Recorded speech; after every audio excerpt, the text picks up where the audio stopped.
Hi guys, I'm back for my 35-week pregnancy update and I'm going to try to keep this short, hopefully, because I know my videos have been getting really long and I'm trying not to do that. So the biggest change that's happened to me that sticks out in my head this past week is that the baby has moved. I'm not sure if it's engaged yet. My midwife's appointment is tomorrow, so she can figure that out. But what I mean is it's moved position. So throughout most of my well, since like late in my second trimester at some point, and pretty much all of my third trimester, baby has been on my left hand side with its back on my belly and then facing my spine. So on Friday, today is Monday, on Friday baby kicked its legs up, and most of the time the baby's legs have always been folded up into the fetal position, so the legs have always kind of been down here, and then if they were stretched out it would stretch them out this way. So on Friday it decided to stretch its legs out this way, and basically that night when I went to sleep I woke up on Saturday morning and baby seemed to have shifted over. So I think right now that baby's back is just going straight up and down along my stomach. It's still facing backwards, I'm pretty sure, just based on how things feel, because I'm not feeling any sharp movements now because I think everything is facing that way. But I think what happened is because baby kicked its legs up, suddenly it had all this space on the side to move around. And I guess it's decided it's comfortable there because I've tried to get it back to the left-hand side because it is, as if, I don't know, some people may have watched my fetal positioning video and some people probably haven't, because I know my extra videos that I put out get less views generally than my pregnancy updates, which is fine. But it's okay for basically, as far as like going into labor, it's fine for baby to be, it doesn't matter so much if it's here, here, here, as long as its spine is against your belly and it's facing, the baby is facing your back. Like, that's really what you want. But it is slightly better for baby to be on the left-hand side versus in any other position. So, I've tried to encourage baby to go back to the left, but it seems to be comfortable because since Saturday it has stayed in this position here.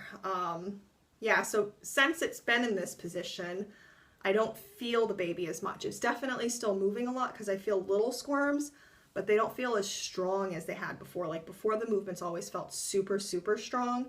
And I'm pretty sure it's because before I was having like, the feet and stuff come out this way and it was really tight. Whereas now it has a little bit more space, which is why I think it likes it over here. Because now it seems to be in the fetal position again, but with its knees going towards my back. And I think there's just more space because my stomach is definitely pointing out more than it's wide. So I think it just has more space to be in that position and be comfortable. The weird thing is now that I think baby is this way is that the hiccups feel so much stronger, because when I get hiccups now, instead of it being like in a generalized location close to the baby's head and chest, well, because this is like the baby's back coming up, this whole area bumps like really strong with each hiccup, and the baby has been getting loads of hiccups, so that's just been really crazy.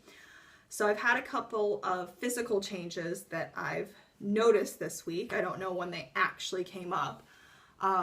I will spare you seeing it, but my armpits have gotten dark. So my armpits right now are darker, like the skin of my armpits is darker than the surrounding area, which is weird for me because my armpits have always been very pale compared to the rest of my skin. So much so that like if I was ever like tanning or something, I used to actually like put my arms up to attempt to tan my armpits a little bit, which isn't really the smartest thing to do, but that's just something that I used to do because my armpits would be so light. yeah, and now my armpits are dark. Supposedly that's supposed to go away after pregnancy. I hope it does because it kind of looks weird. But I mean, it's not really a big, huge deal. But it's just, it's weird because like I have like, you know, darker circles underneath my armpits. And then another thing is that my boobs have gone through another growth spurt. So sometime earlier in my pregnancy, I don't remember exactly what week it was, but early in my pregnancy, I had a growth spurt in my boobs. And initially I was just wearing my sports bras because, you know, they weren't sized, they were just stretchy and they were fine. But then the band started to get really tight against my rib cage because your rib cage expands to accommodate your organs as your uterus pushes them up. So when I went out to buy a bra, I went up and I bought a cup size up and a back size up. And at the time, I was like, oh, these will last me like till the end of my pregnancy because I'm sure it'll be a little bit too big right now, but that's fine because I'll grow into them. Now, when I went home, those bras fit me perfectly. So I'd gone up a cup size and a back size. And now I am pretty much falling out of those bras and the band is once again getting really tight and digging into me. So I'm quite sure that I need to go up a band size. And when you go up a band size, the cup size increases on its own without having to go up a cup size. But I think I would need to go up a cup size as well, except I'm not going to buy any bras extra at this point in time because I feel like, you know, I have a month, about a month, could be like a month and a half left. And I just don't feel like buying more bras. So, you know, I'm just wearing what I have. I'm bulging out of them. It's not a big deal.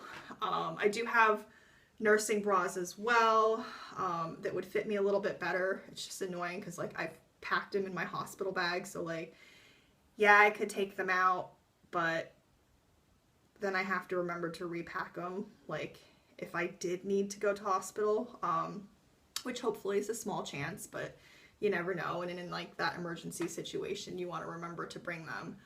So right now I'm just dealing with the too tight bras. If it gets really, really bad, then I will pull out the bras that I've packed in my hospital bag because those are, the nursing bras that I bought are just snap down ones that have like a more stretchy cup. So they have more give in them because I don't want to get a more structured bra until my milk comes in and everything kind of evens out after a few weeks and I see like where I'm at. So that was another physical change.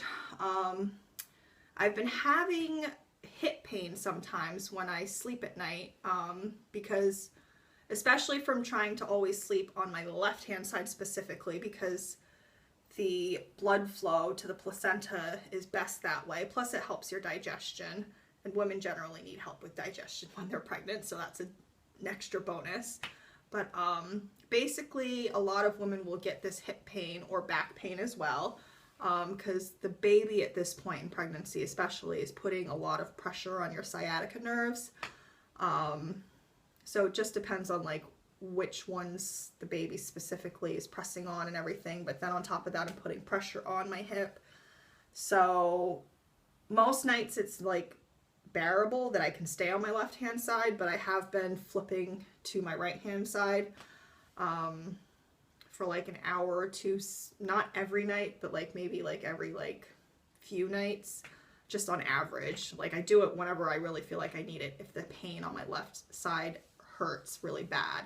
Although I have noticed recently, since the baby switched positioning a little bit, that it hasn't been hurting as much. So I think because the baby kind of shifted towards the middle, that it isn't putting as much pressure specifically on that left hip sciatic nerve area.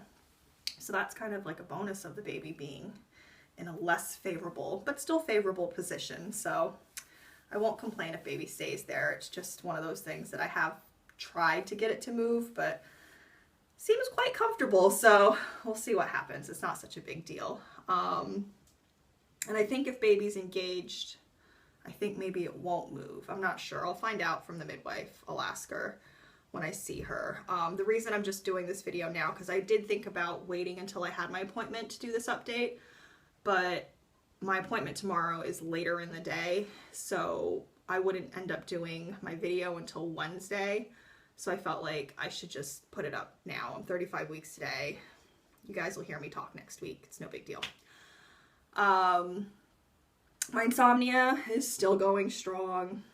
I've already spoken about that, I'm pretty sure, but basically almost every night I have like a good 1 to 2 hour period where I am just really awake in the middle of the night, and it's generally somewhere around 2 o'clock is when it starts.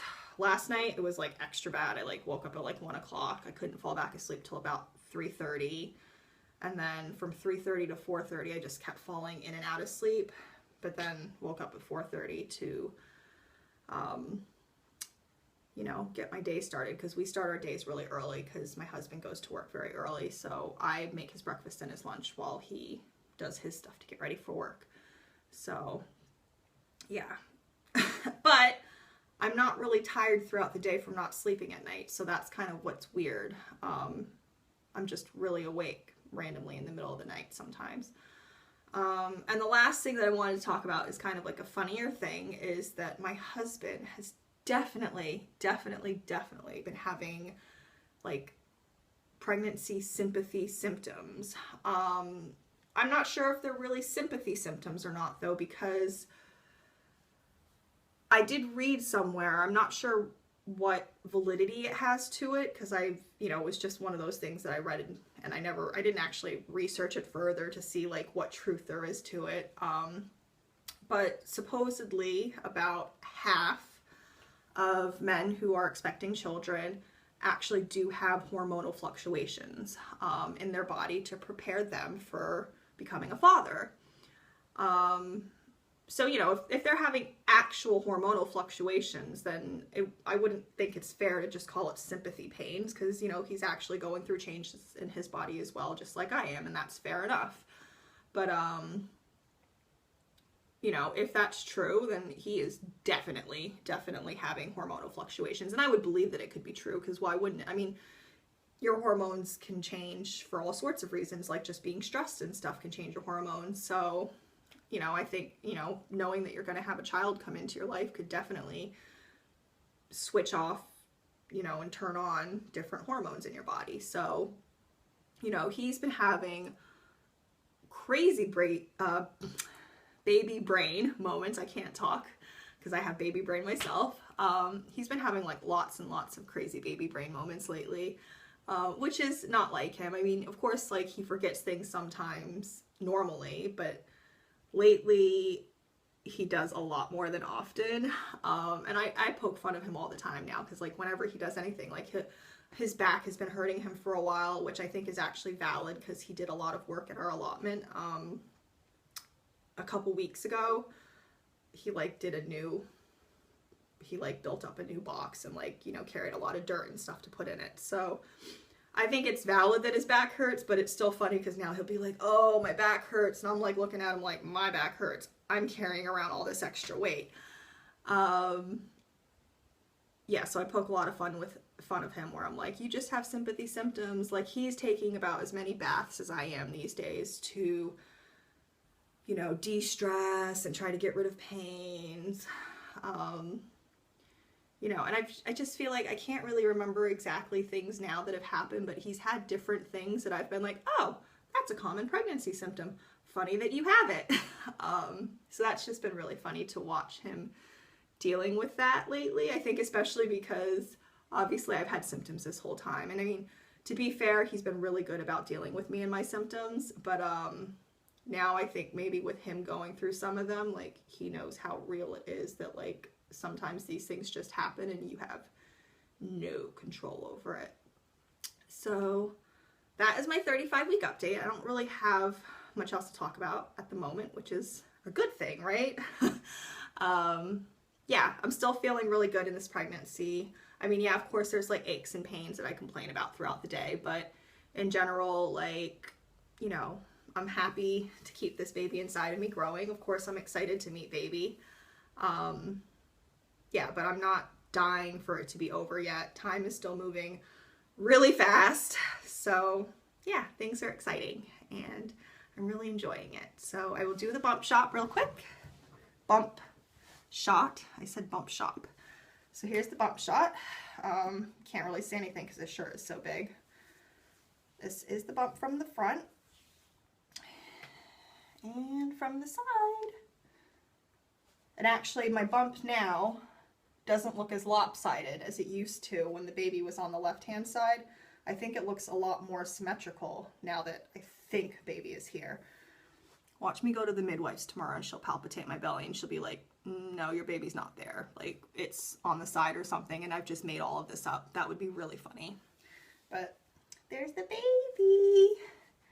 I don't really think it's gotten much bigger than it has been. So, you know, I still love it. I'll see you guys later. Bye. Thank you.